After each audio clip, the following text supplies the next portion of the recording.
Assalamualaikum warahmatullahi wabarakatuh.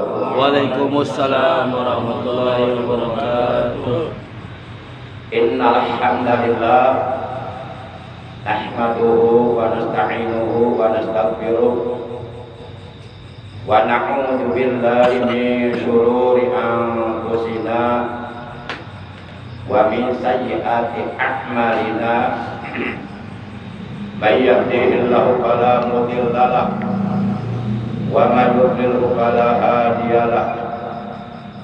Asyhadu an la ilaha illallah wahdahu la syarika lah iqraran bi rububiyyatihi wa jalalihi wa asyhadu anna sayyidana Muhammadan abduhu wa rasuluh al-mustafa min sa'iril khalqi.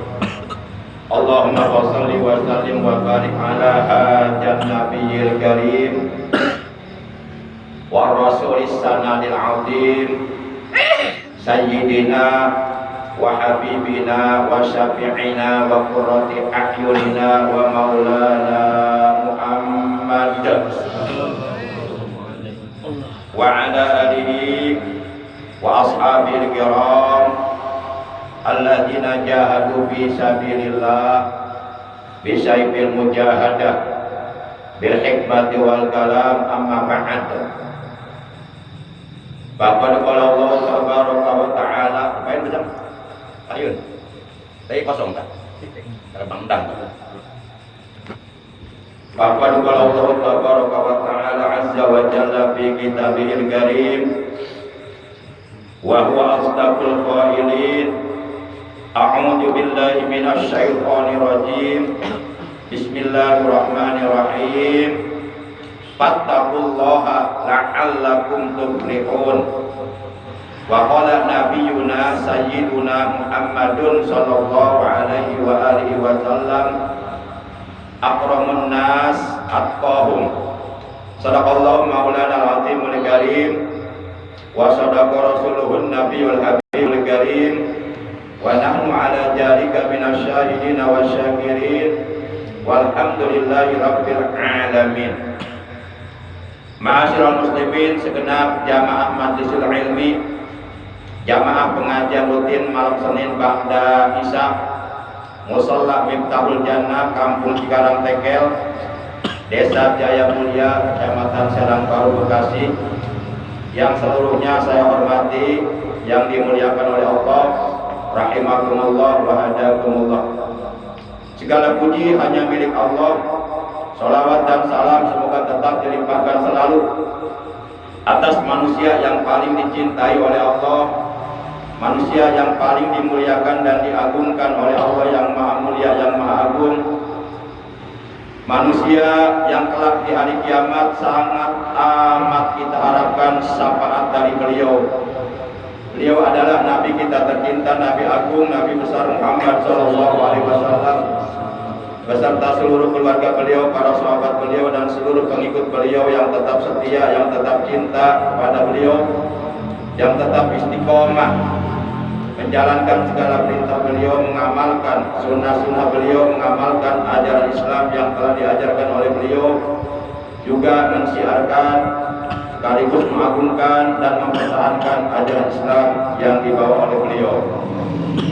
Semoga kelak di hari kiamat kita semua yang hadir pada malam ini di mushola yang mulia ini, juga keluarga kita dan saudara kita, semoga mendapatkan syafaatul uzma dari beliau. Amin ya Allah ya rabbal alamin. Ma'asyiral muslimin rahimakumullah wa hadakumullah. Sebagaimana biasa, pengajian rutin kita pada setiap malam Senin selalu diawali dengan pembacaan umul kitab suratul Fatihah dan dengan pembacaan sholawat atas Nabi kita tercinta, atas kekasihnya Allah, yang pahalanya dari kedua bacaan Kita hadiahkan untuk seluruh ahli kubur dari keluarga kita yang telah mendahului kita, terutama untuk para sesepuh, orang tua kita, guru-guru kita, paman bibi kita, kakak adik kita, anak cucu kita, dan saudara-saudara kita. Khusus pembaca surat Al-Fatihah untuk mu'allif kitab Fathul Mu'in yang kitabnya malam ini akan kita kaji. Fitil Ganiyatil Fatihah. A'udzu billahi minasy syaithanir rajim. Bismillahirrahmanirrahim. Alhamdulillahi rabbil alamin arrahmanir rahim maliki yaumiddin iyyaka na'budu wa iyyaka nasta'in ihdinas siratal mustaqim siratal ladzina an'amta 'alaihim ghairil maghdubi 'alaihim waladdallin. Rabbighfir lana ya Rabbi bil Mustafa balligh maqasidana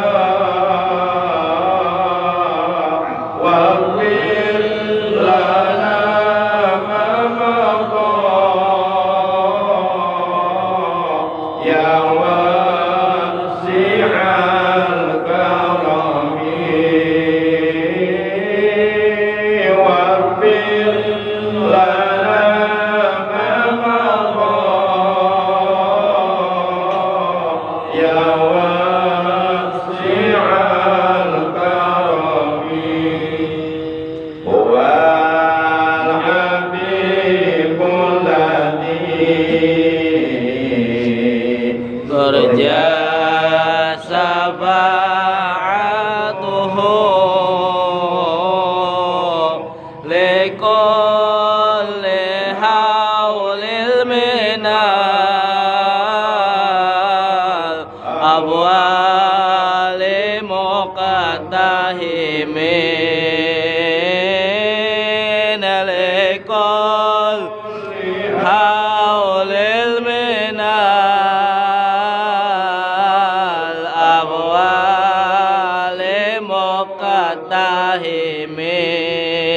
wasi'al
والكرم.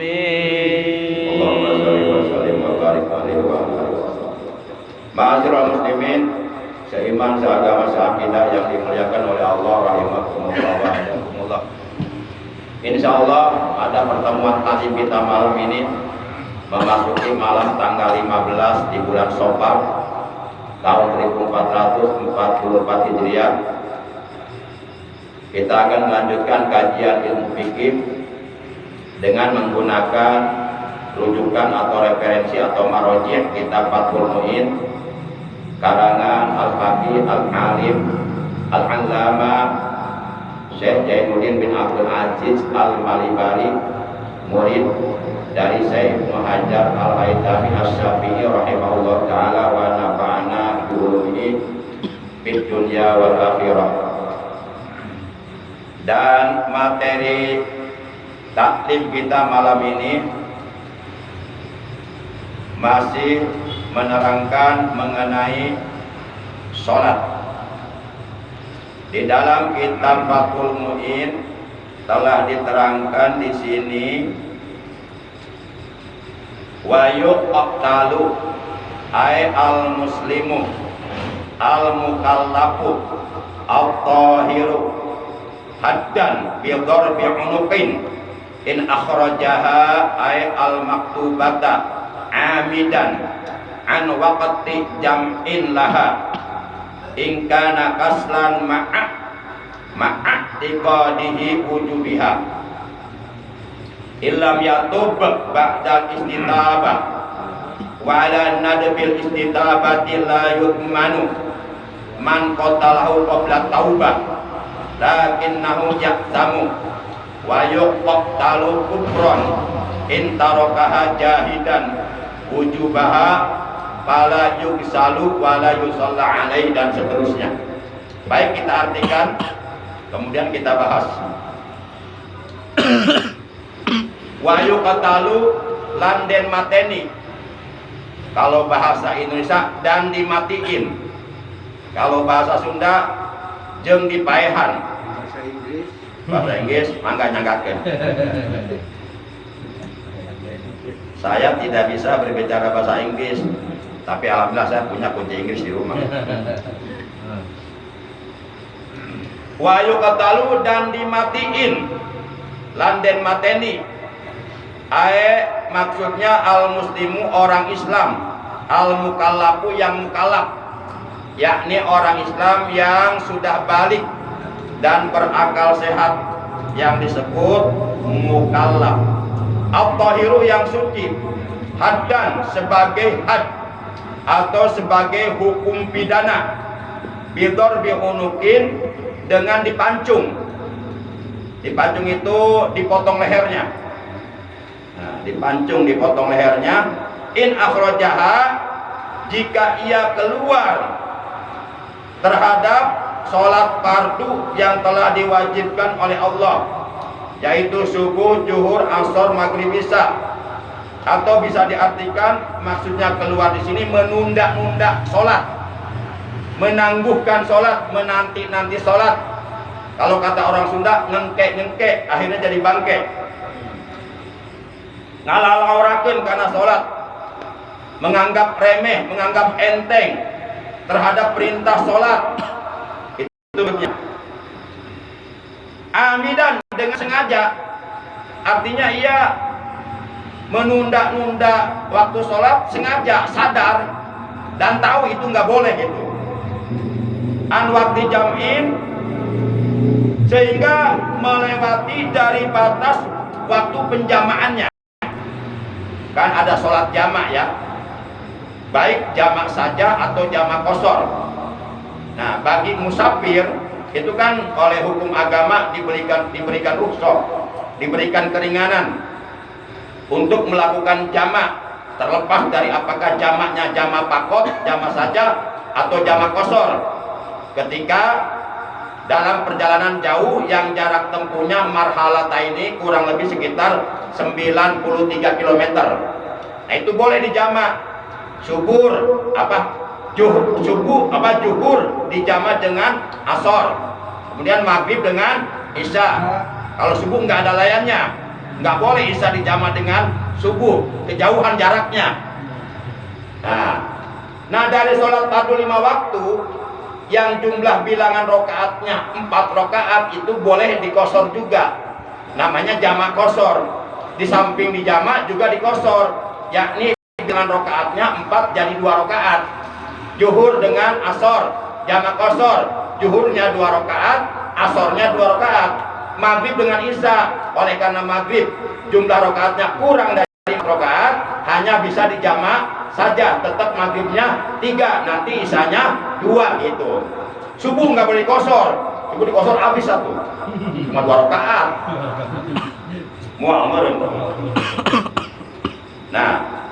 Nah sampai orang tersebut menunda-nunda waktu sholat sampai melewati batas waktu penjamaannya. Misal dia bilang, nanti saja sholat zuhurnya, nanti saja, terus sibuk dengan urusan dunia sampai lupa, tahu-tahu sudah masuk waktu asor. Nah, ini kan menganggap remeh terhadap perintah sholat, mengentengkan, melalaikan perintah sholat. Demikian pula asornya, nanti saja, terus sibuk urusan dunia. Nyonya opa patong, nyonya manuk, sibuk, tahu-tahu waktu asar sudah habis. Nah, berarti melewati batas penjamaannya.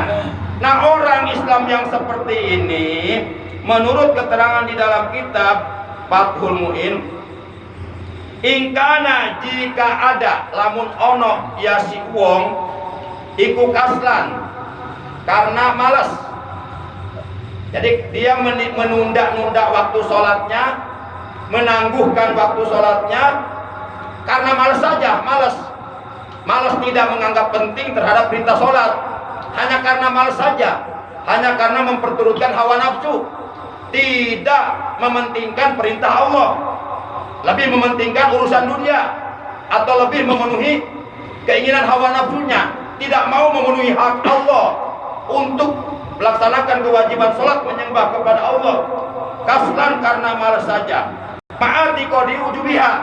Sedangkan orang tersebut di dalam hatinya mengitikadkan terhadap kewajiban sholat, artinya ia sadar bahwa sholat fardu 5 waktu itu adalah wajib bagi dirinya, namun ia malas mengerjakannya.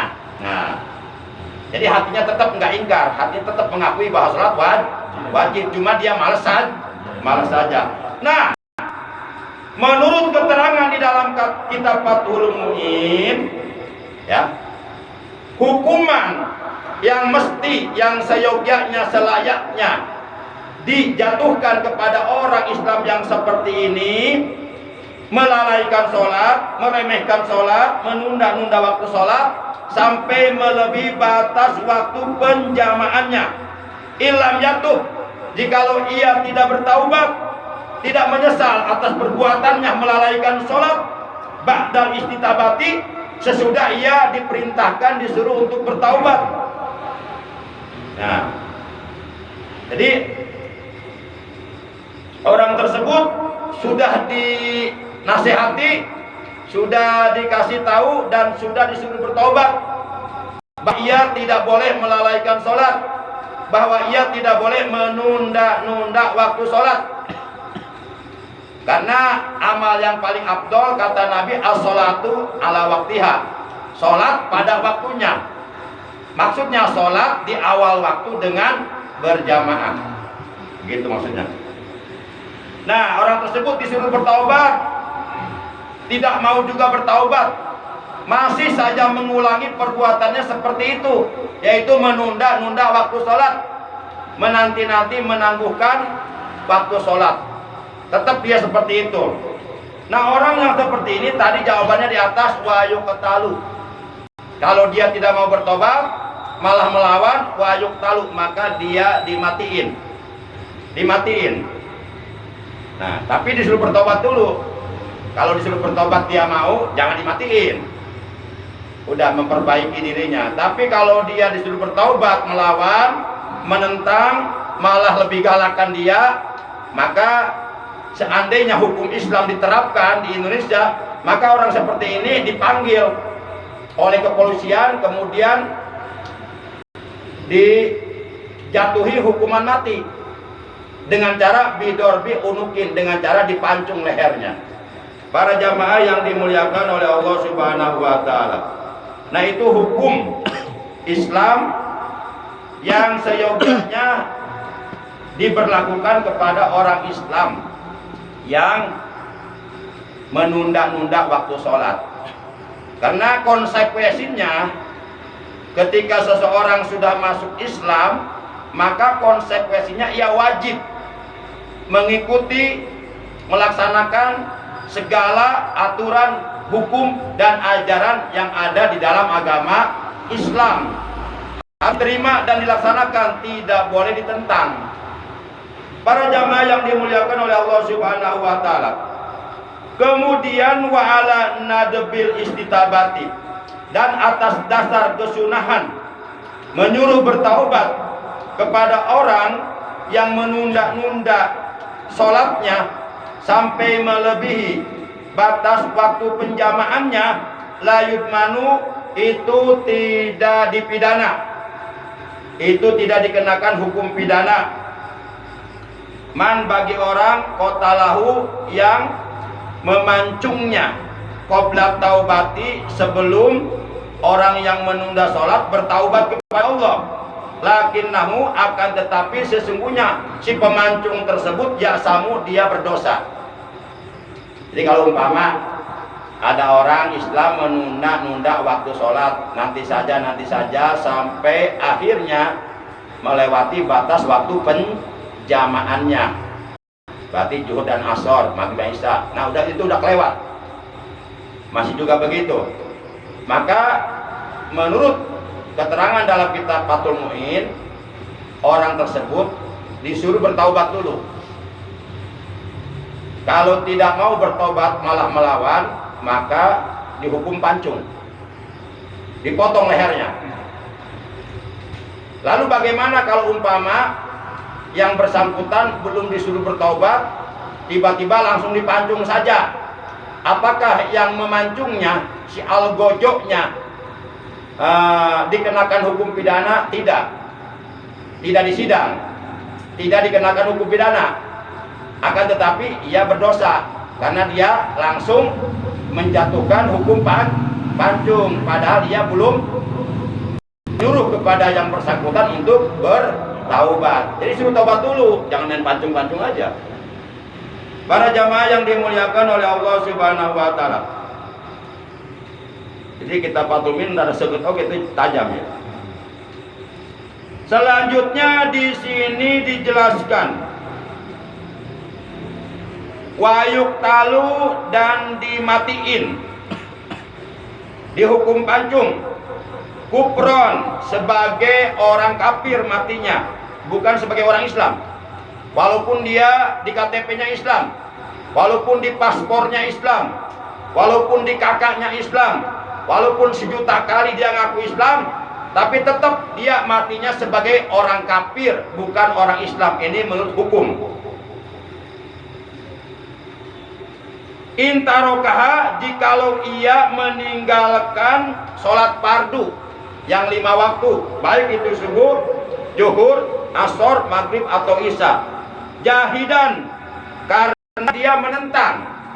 Kalau yang tadi kan dia meninggalkan sholatnya bukan karena menentang hatinya, tapi hanya karena malas saja.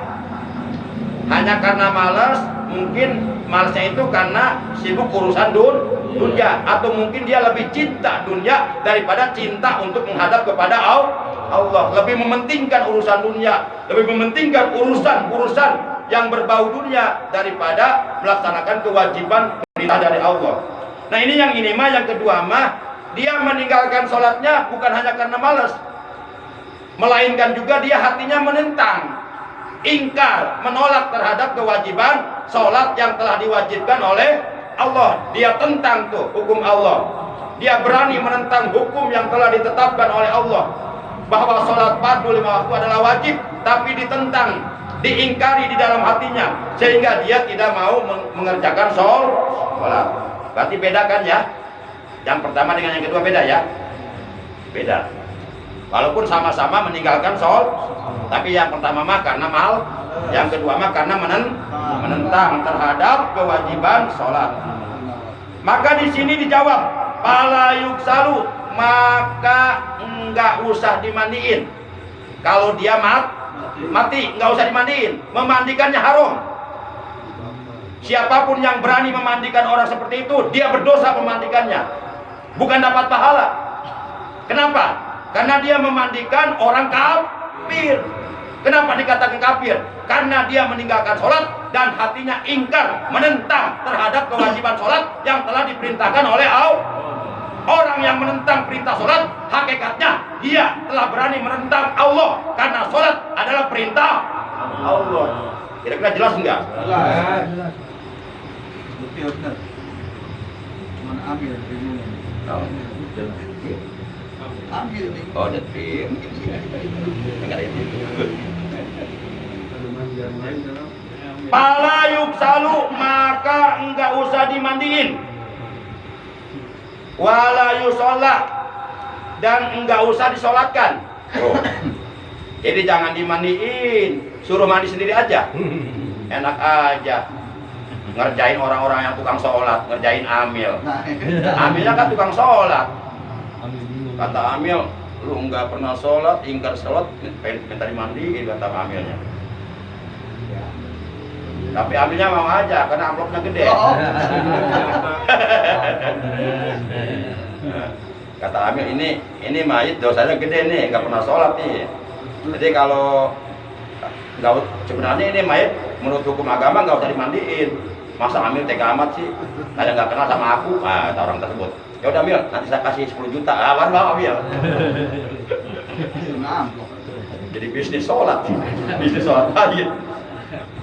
Para jamaah yang dimuliakan oleh Allah Subhanahu wa taala, wala yusalla alaih, dan enggak usah disolatkan alaihi atas mayit tersebut, yakni atas orang Islam yang matinya dalam keadaan kafir, karena dia meninggalkan sholat, dan meninggalkan sholatnya hatinya ingkar, menentang, menolak terhadap sholat yang telah diwajibkan oleh Allah.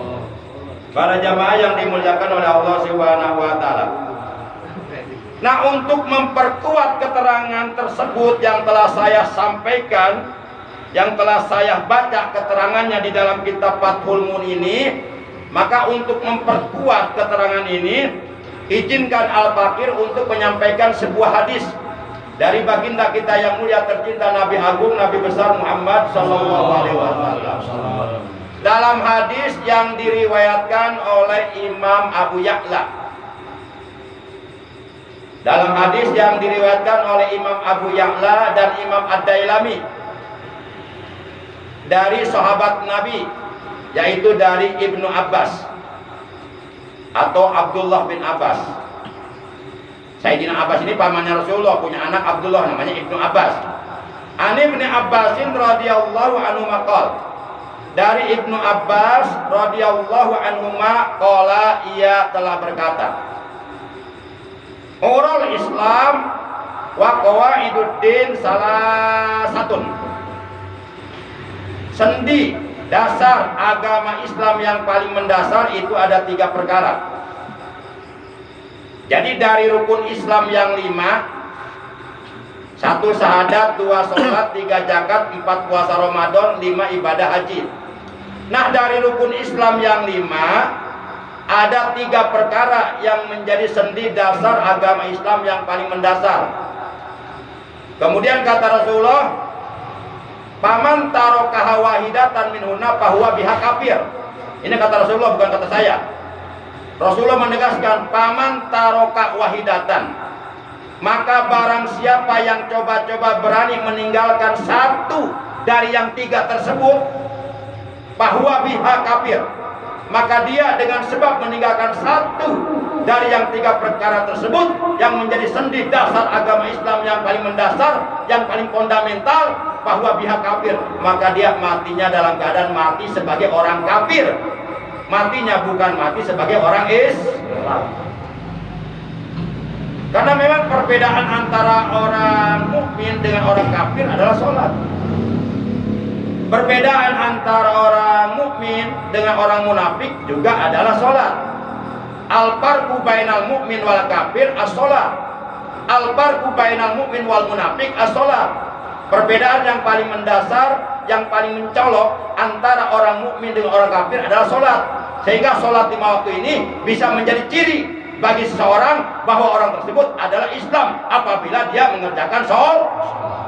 Dan apabila dia meninggalkan sholat berarti ciri bahwa dia bukan Islam. Mana hadisnya? Rasulullah bersabda, "Man taraka sholata muta'ammidan faqad kafara jiharon." Barang siapa yang berani coba-coba meninggalkan sholat dengan disengaja, tanpa adanya ujur syar'i, tanpa adanya alasan yang bisa ditolerir oleh hukum agama, maka faqad kafara jiharon. Ini pakai kod. Menurut ilmu nahwu, ilmu tata bahasa Arab, ini kodnya kod harfiah. Kemudian di depan kod ada kafaro. Kafaro ini fi'il madi. Menurut para ulama ahli nahwu, ketika kod harfiah masuk kepada fi'il madi, itu mengandung makna litahqiq, menyatakan kesungguh-sungguhan. Jadi sungguh-sungguh, bukan main-main. Faqad kafaro, maka sungguh ia telah kafir.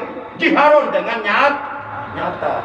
Nauzubillah min dzalik. Jadi jangan coba-coba menganggap remeh sholat.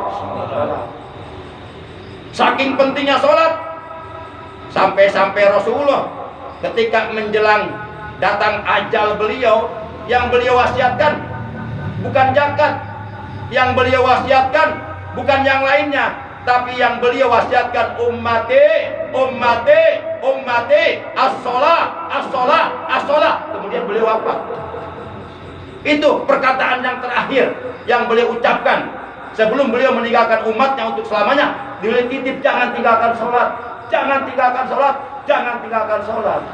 Karena orang Islam yang sengaja meninggalkan sholat dan meremehkan sholat, itu keislamannya bisa rusak. Bisa rusak. Sehingga manakala keislamannya rusak, ketika ajalnya datang, dia meninggal dunia, sudah bukan dalam keadaan Islam lagi. Berarti mati su'ul khotimah, mati jelek. Nauzubillah min.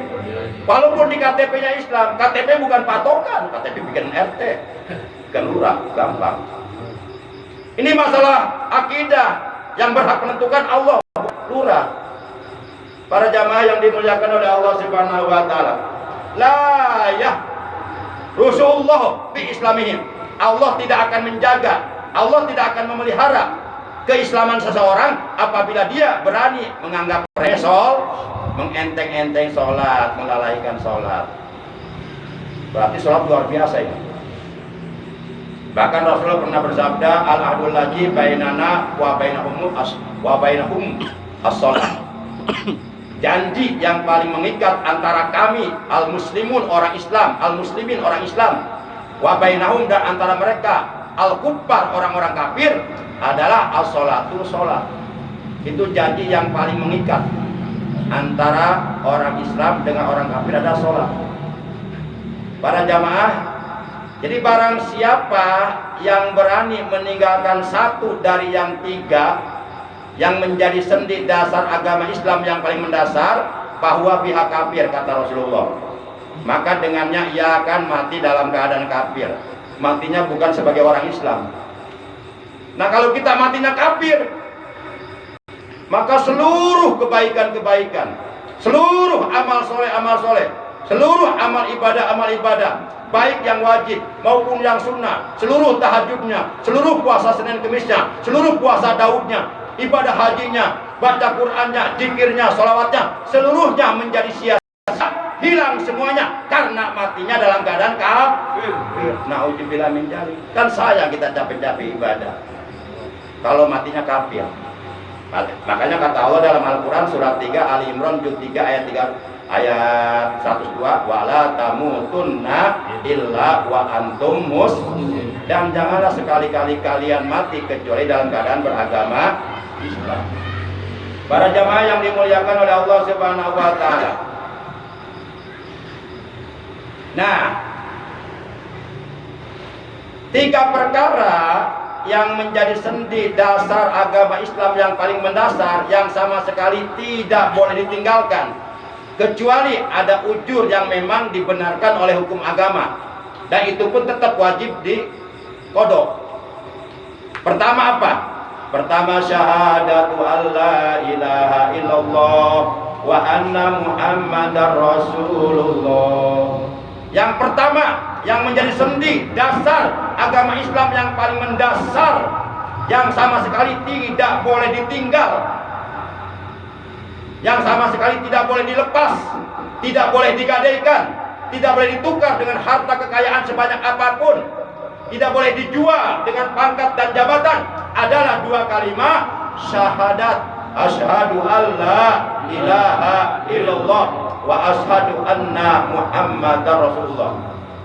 Nah, ini dua kalimat syahadat wajib kita pegang. Caranya kita baca setiap hari, setiap malam, jangan kurang dari 17 kali. Adanya di dalam sholat 5 waktu yang hukumnya wajib. Subuh 2 rakaat. Di rakaat kedua pada waktu tahiyat akhir kita baca syahadat nggak? Baca 1 ya, kita hitung ya, kita rinci. Zuhur 4 rakaat, tahiyatnya 2 kali. Tahiyat awal, tahiyat akhir. Baik pada waktu tahiyat awal maupun pada waktu tahiyat akhir, masing-masing kita baca syahadat tuh. Masing-masing 1 kali. Berarti 2 ya. Udah 3. Asor 2, udah 5. Maghrib tahiyatnya 2, berarti syahadatnya 2 kali, udah 7. Isya 2, 9. Makanya diwajibkan setiap orang yang sholat wajib pada waktu tahiyat awal, walaupun tahiyat awal hukumnya sunnah ab'ad, tapi tetap baca syahadatnya wajib. Enggak jadi tahiyat awal yang kita lakukan kalau dalam tahiyat awal kita tidak membaca 2 kalimat syahadat, enggak jadi tahiyat awalnya. Walaupun status hukum tahiyat awal sunnah abad, apalagi tahiyat akhir yang notabene rukun sholat, hukumnya wajib. Nah, makanya kita diwajibkan untuk selalu mengucapkan 2 kalimat syahadat minimal 17 kali dalam sholat 5 waktu. Itu tidak boleh ditinggal. Berarti kita tidak boleh meninggalkan sholat 5 waktu. Karena kalau kita meninggalkan sholat waktu berarti kita meninggalkan syahadat. Nah, kalau seumur hidup nggak sholat berarti melepas syahadat. Wajar kalau orang tersebut matinya kafir, berarti dia telah melepas syahadatnya. Nah, ini orang kalau nggak paham mungkin anggap remeh, padahal ini bukan sesuatu yang remeh. Hati-hati. 2 kalimat syahadat ini bisa menyelamatkan kita dari api neraka. Lah, sholat kita, puasa Ramadan kita, ibadah haji kita, ibadah umroh kita, ibadah akikah kita, ibadah kurban kita, baca Quran kita, tahajud kita, semuanya akan sia-sia kalau di dalam ibadah-ibadah, amal soleh, amal kebaikan yang kita kerjakan selama kita hidup di alam dunia, dari mulai balik sampai mati, kalau tidak didasari dengan 2 kalimat syahadat, asyhadu alla ilaha illallah wa asyhadu anna muhammadar rasulullah. Mana buktinya? Buktinya orang kafir. Umpama nih orang kafir sholatnya rajin, bahkan dia Ramadan ikut puasa Ramadan, bahkan dia ibadah haji, umpama ini contoh aja, bahkan dia ibadah umroh, bahkan tiap Idul Adha dia tiap malam tahajud, bahkan bisa baca Quran, tapi sia-sia. Kenapa? Karena dia belum mengucapkan 2 kalimat syahadat. Artinya dia belum menjadi orang yang beriman. Jadi ibadah kita, amal kebaikan kita, amal kita akan bernilai di hadapan Allah kalau semuanya dilandasi dengan iman. Yaitu cirinya orang yang beriman adalah orang yang menjaga 2 kalimat syahadat, asyhadu alla ilaha illallah wa asyhadu anna muhammadar rasul. Itu yang pertama. Yang kedua, wassalatul maktubah, salat yang telah diwajibkan, yang telah ditetapkan oleh Allah, yang telah difardukan oleh Allah, yaitu salat 5 waktu. Nah, itu tidak boleh dilepas, tidak boleh tinggal, walaupun dalam keadaan sakit parah sekalipun, sepanjang akalnya masih sehat, sepanjang akalnya masih waras, sepanjang orang tersebut masih bisa mengenal orang, belum gugur kewajiban sholat. Kecuali kalau dia sudah pikun, udah enggak ingat apa-apa, kecuali kalau dia akalnya sudah tidak sehat, kecuali kalau yang bersangkutan akalnya sudah tidak waras, kecuali kalau yang bersangkutan sudah gila, boleh enggak sholat. Jadi gampang, kalau kita pengen bebas sholat, silahkan gila semuanya. Ayo, tinggal milih mau gila mau sholat. Kan tinggal mau sholat enggak? Orang gila nggak sholat dosa enggak? Enggak. Jadi kalau kita pengen bebas mengerjakan sholat ya Alhamdulillah menjari. Jadi kewajiban sholat 5 waktu belum gugur dengan hanya sakit, sekalipun parah sakitnya. Sepanjang sakitnya akalnya masih waras, masih sehat. Walaupun dia udah nggak bisa kemana-mana, istilahnya dirinya, pipis dirinya, BAB dirinya, BAK dirinya, makan disuapin. Tapi kalau masih waras akalnya, masih sehat akalnya, masih bisa ngobrol, masih berkomunikasi, lancar, nyambung, masih wajib. Kecuali udah nggak waras, udah nggak ingat apa-apa lah, nggak ingat apa-apa, baru gugur kewajiban sholat. Seperti orang pikun tuh, orang pikun tuh kan nggak ingat apa-apa, sampai dia keluar rumah aja telanjang, ya, sampai keluar rumah telanjang, nggak pakai celana, nggak pakai baju, udah nggak ingat apa-apa. Nah, jadi kalau nggak mau sholat minta pikun aja sekarang, minta pikun. Para jamaah itu yang kedua. Yang ketiga adalah wasaumu Ramadan. Puasa Ramadan. Ini menjadi sendi dasar agama Islam yang paling dasar, yaitu puasa Ramadan.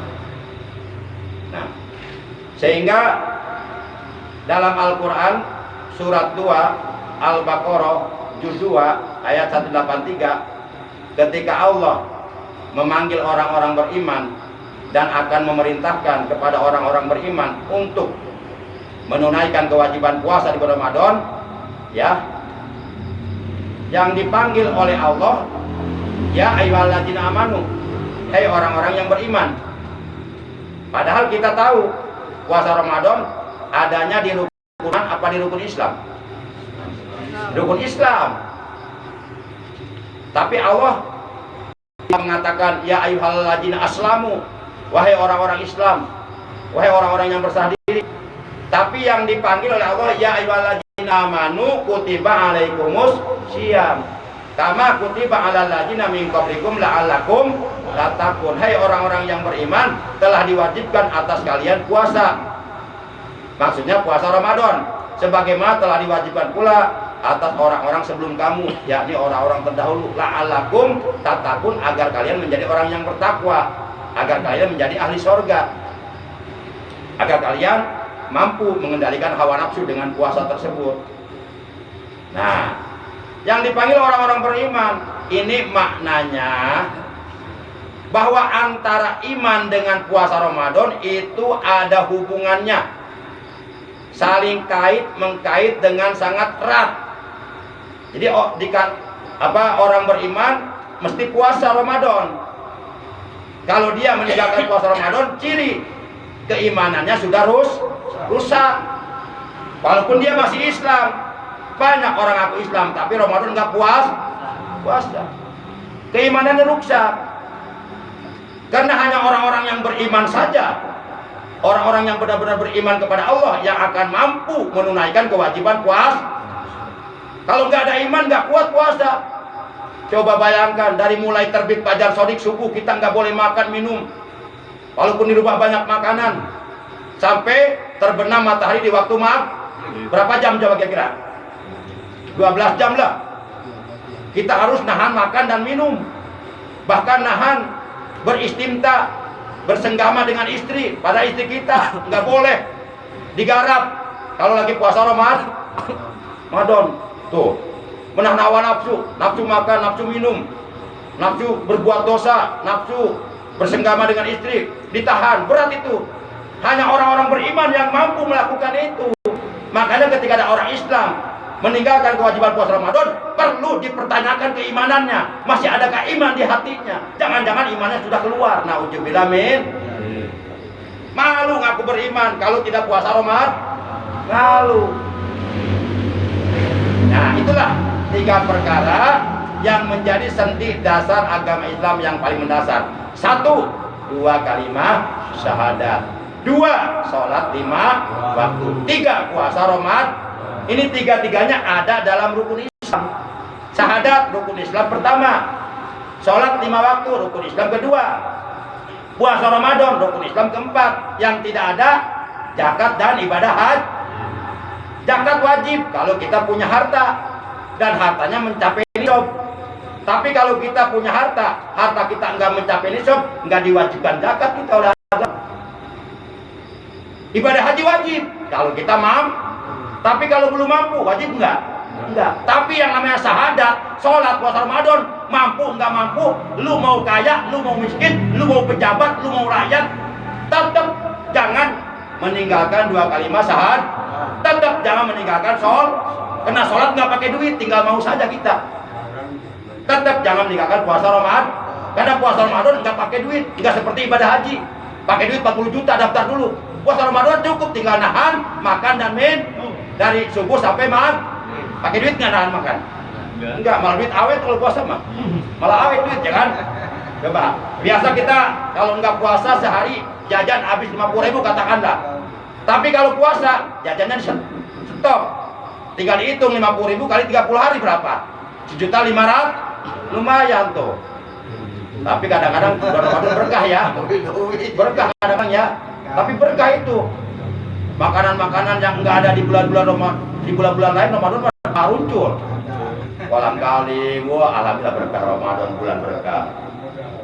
Demikian kurang lebihnya taklim kita malam ini. Jadi kita simpulkan saja. Kesimpulan pertama, orang Islam yang mukallaf dan yang suci, apabila ia menunda-nunda waktu sholat, maksudnya menunda pengerjaan sholat pada waktunya sampai melewati batas waktu penjamaannya, maka orang Islam yang seperti ini wajib disuruh bertaubat. Apabila ia tidak mau bertaubat, malah melawan dan menentang, maka wajib dikenakan had, hukum pidana pancung, dipancung lehernya. Yang kedua, kesimpulan yang kedua, apabila ada orang Islam mukallaf yang suci, dia meninggalkan sholat bukan hanya karena malas. Memang dia hatinya ingkar, hatinya menolak, hatinya menentang terhadap perintah sholat. Maka orang Islam seperti ini apabila matinya sebagai orang kafir. Dan dia pun harus dihukum pancung dan matinya sebagai orang kafir. Oleh karena dia matinya sebagai orang kafir, bukan sebagai orang Islam, fala yugsalu wala yusalla alaih. Maka ia tidak usah dimandiin jenazahnya, tidak usah dikafani jenazahnya, tidak apalagi disolatkan, apalagi dikuburkan. Udah, buang saja ke kali. Sadis amat. Pada betul ngaji. Betul, betul. Iya, kata kita sadis. Sadis. Tapi nanti malaikat nyiksa dia lebih sadis lagi di neraka. Itu mengkecil atau coba nggak dimandiin mah, nggak dikapani mah, nggak dikuburin, nggak kecil, nggak seberapa. Tapi dia nanti di akhirat, kalau dia meninggalkan sholat dan hatinya ingkar terhadap sholat, itu malaikat nyiksanya lebih sadis lagi di neraka nanti. Api neraka yang panas menggelegar akan membakar tubuhnya. Mereka kesakitan, kepanasan. Kemudian ditanya mereka oleh malaikat, "Ma salakakum fi saqar?" Apa yang menyebabkan kamu dibakar di dalam neraka sakor? Qalu, mereka menjawab, "Lam nakum minal musholin." Dulu kami ketika hidup di alam dunia adalah kami tidak termasuk ke dalam golongan orang-orang yang mengerjakan sholat. Kami suka meninggalkan. Mereka kepanasan. Mending kalau mati enggak mati lah, ya mutu fiha wala yahya. Mereka dibakar panas, mati enggak, hidup enggak, liyajukul ajab, supaya mereka benar-benar merasakan panasnya api neraka. Enggak usah api neraka lah. Api dunia panas enggak? Ada yang berani dibakar api dunia sekarang? Ini saya bawa korek nih. Ada berani enggak? Dibakar sama saya enggak usah sehari dah. Enggak usah sejam kelamaan. Enggak usah semenit, 1 detik nih. Berani enggak? Saya bawa korek nih. Jangan. Lain bisa dibuktikan ya. Apalagi api neraka. Api dunia panas kata kita enggak seberapa dibandingkan dengan api neraka. Satu waktu kita berani meninggalkan sholat hanya karena malas, hanya karena memperturutkan hawa nafsu, itu dibakarnya di neraka 500 tahun. Satu hari di neraka perbandingannya sama dengan 1000 tahun di dunia. Hitung tuh, 1000 tahun kali 500 tahun, berapa kita lama dibakar? Kalau saya bohong, buktikan nanti di akhirat. Percaya gak kira-kira? Saya. Jelasnya ini? Jelas. Mudah-mudahan saudara-saudara kita yang selama ini bermalas-malasan sholat, ya, atau masih mementingkan urusan dunia daripada sholat, kita doakan semoga mereka oleh Allah diberikan hidayah, diberikan kesadaran hatinya, dan akhirnya mereka mau mendirikan sholat yang diperintahkan oleh Allah. Kita doakan mereka. Mereka jangan dijauhi, tetap kita deketin, tetap dakwah ke mereka, ajak sholat dengan nasihat yang baik. Ud'u ila sabili rabbika bil hikmati wal mau'izatil hasanah. Ajak manusia ke jalan Tuhanmu untuk ibadah kepada Allah bil hikmah, dengan bijaksana, wal mau'izatil hasanah, dan dengan nasihat yang baik. Ini saya memang begini kalau ceramah, kalau ngomong. Ya, tapi kalau berduaan oh saya lembut. Ya, tapi saya ngertiin orangnya aja, gimana orangnya. Kalau orangnya lembut, saya bisa lembut ke dia. Kalau dia keras, saya bisa lebih keras sama dia. Itu karakter saya. Jadi gimana aja, gimana tergantung orang yang ada dalam saya gitu.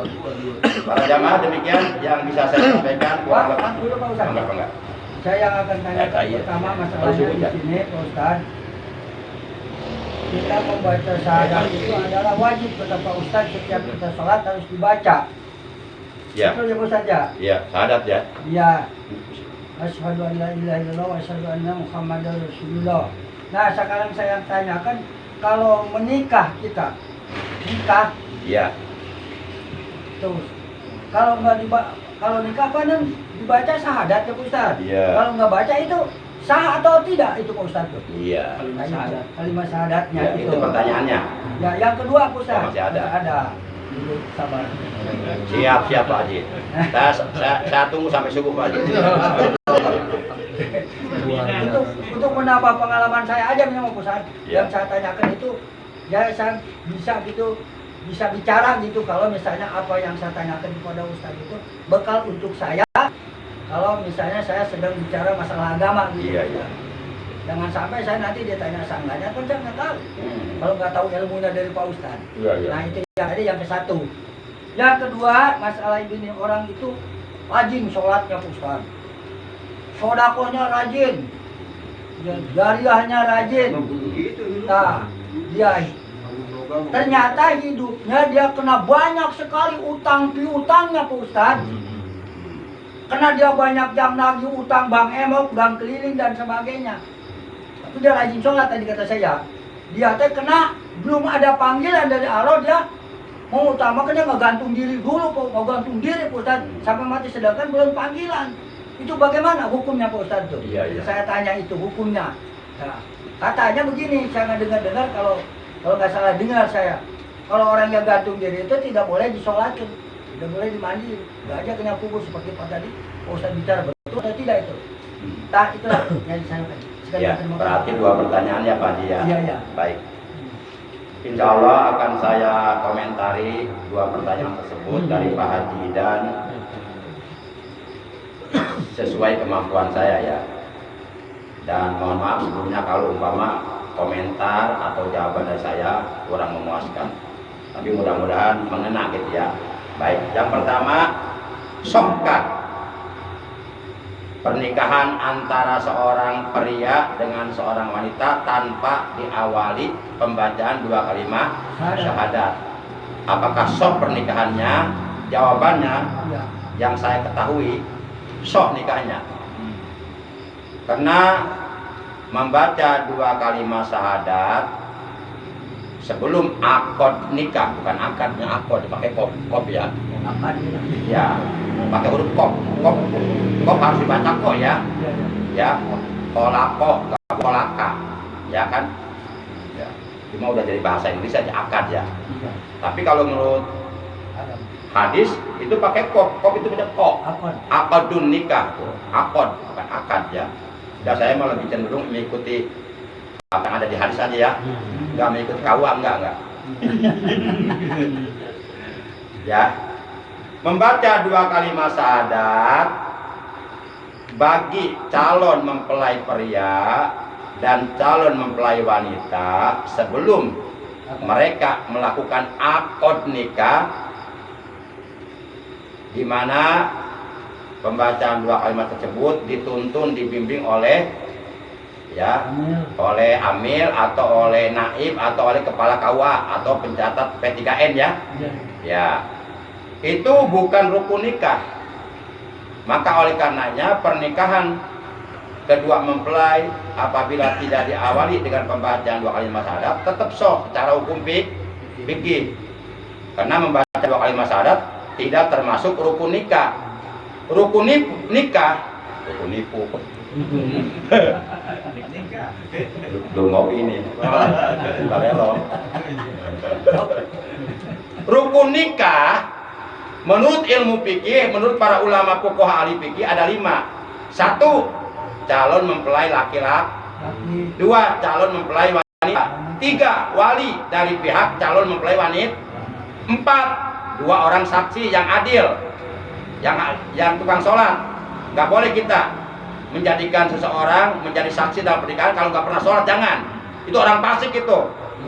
Masa yang jadi saksi pernikahan tukang bobok, tukang taruh, tukang meresetkan tali anak, tukang nyolok yang orang, tukang buka gaplok, piktok, cara sholat, wah, mau dibilang menjalik.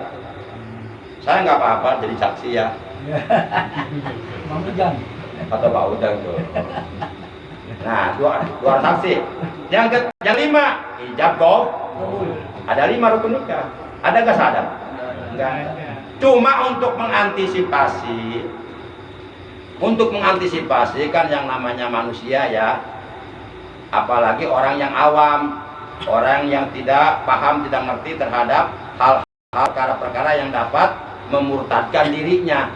Banyak ucapan-ucapan yang kita nggak tahu ternyata menurut hukum agama itu membuat kita murtad, keluar dari agama banyak perbuatan-perbuatan.